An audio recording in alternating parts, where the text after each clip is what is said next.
Okay, things are escalating and fast in the Middle East, and the fallout is already going global. Today, we're going to unpack the chain of events that has pushed an entire region to the absolute brink. Let's get into what's happening, and more importantly, why it matters to all of us. So everything is moving at lightning speed. First up, Saudi Arabia. The United States has done something pretty drastic. It shut down its embassy. And this isn't just a temporary closure. We're talking about an urgent order for all American citizens to get out of the country now. This came right after a drone attack on the embassy compound itself. Then you look next door in Kuwait, and the alarm bells are ringing even louder. The U.S. embassy there, also closed. But things have gotten way more serious. U.S. military bases in Kuwait have been directly attacked, and now we're hearing that there have been American casualties. And over in Bahrain, which is home to the U.S. Navy's huge Fifth Fleet, Iranian attacks have been targeting American military air bases. Now, this hasn't just damaged key infrastructure, it's reportedly kicking off civil unrest, with some parts of the population actually showing support for Iran. So what you're seeing is a picture of chaos that's just spreading like wildfire. Embassies are being ditched, critical military bases are taking fire, and, get this, the U.S. has reportedly admitted it can't even guarantee the safety of its own citizens who are trying to flee the region. So, in the middle of all this fog of war, all these big geopolitical moves, the source material we're digging into today points to a single, really tragic event, an event that it claims completely changed the game and brought an entire country together.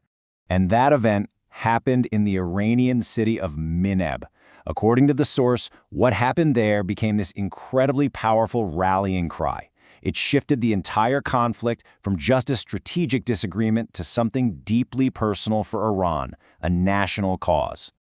On February 28th, a primary school in Mineb was hit by a bombing.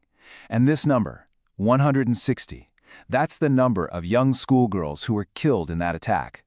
It was an event that sent absolute shockwaves through Iran and way beyond. Iran's foreign minister, Araghchi, really captured the nation's outrage with this statement. He's directly pointing the finger at the U.S. and Israel, and you can feel the anger in that contrast he draws between this brutal attack and the stated goal of, saving the Iranian people. Now here's where it gets really interesting, because you're looking at a massive unintended consequence. Instead of breaking Iran's spirits or causing division, the source argues this attack did the exact opposite. It pulled the entire population together, people started connecting what happened in Mineb to the suffering in Gaza, and it tapped into this really deep, powerful cultural idea of martyrdom. The result? A unified, determined nation. So faced with this tragedy and these escalating attacks, Iran didn't back down. Not at all. Instead, it launched this incredibly defiant military and diplomatic response that basically threw out any prediction that this was going to be a short, clean war. The message from Tehran was crystal clear. The foreign ministry came out and said all diplomatic talks with the U.S. were done. Over. And they made it plain that Iran was ready for, and was committing to, a long war to defend itself. And this table just perfectly lays out the strategic problem Iran presents. The source points to what you'd call an asymmetric advantage. Yeah, U.S. and Israeli weapons are super advanced, but they're also ridiculously expensive, they depend on these complex global supply chains, and they take forever to replace. Iran's arsenal, on the other hand, built up under years of sanctions, is self-sufficient, way cheaper, and they can crank it out fast. In a long, drawn-out fight, that creates a sustainable threat. It's a classic case of quantity having a quality all its own. But as this whole thing spirals, there's this huge question just hanging in the air. Why did this war even start? Days into the fighting, the official reasons we're being given keep changing, and honestly, they don't quite add up. Yeah, the justifications have been a total moving target. At first, it was sold as a preemptive strike to save lives.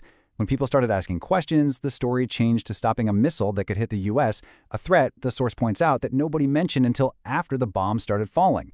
Then the idea of regime change gets floated, but that wasn't the reason they led with. This lack of a straight story has just fueled a ton of confusion and skepticism. And this quote from U.S. Secretary Rubio really sums up the bizarre, circular logic that critics are jumping on. Essentially, the justification is, we had to attack them to stop them from attacking us back for an attack we knew we were about to launch. I mean, it's a rationale that has left a lot of people scratching their heads. And it's not just analysts asking these questions.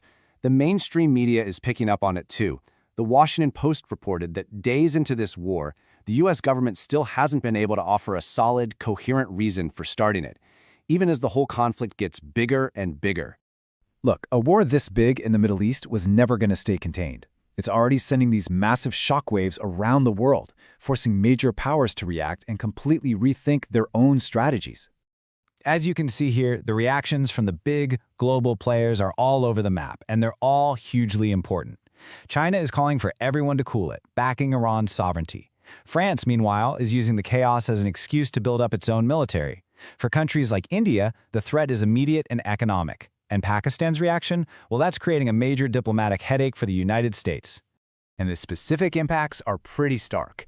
The source says India is literally on the brink of an oil crisis. China is reportedly watching the U.S. military's every move, treating this like a live-fire exercise that could give them intel for a potential conflict over Taiwan. And in a really stunning diplomatic move, Pakistan's parliament actually paid tribute to Iran's leader, which, as you can imagine, is causing a huge rift with Washington. And in the middle of all of this, a major irony has popped up around one of the oldest reasons for putting pressure on Iran: nuclear weapons. A recent announcement from a major Western power has pretty much turned that whole argument on its head. So you see the paradox here, right? Iran, a country that has never actually built a nuclear weapon, was attacked in part because of its nuclear program. And at the exact same time, French President Macron announces that because the world is so unstable, France is going to increase its arsenal of nuclear weapons. It completely undermines the whole non-proliferation argument that was used against Tehran in the first place. And that really gets to the heart of what we're breaking down today. A conflict that was kicked off with flimsy, shifting reasons is no longer just a regional problem. It has morphed into a global crisis, and it's forging new alliances, creating new economic threats, and unleashing all these unpredictable dangers for literally everyone. Which leaves us with a pretty heavy question to think about. When the reasons for going to war are this murky, who really ends up paying the price for the fallout? And maybe more importantly, what new and terrifying dangers are being born in all this chaos?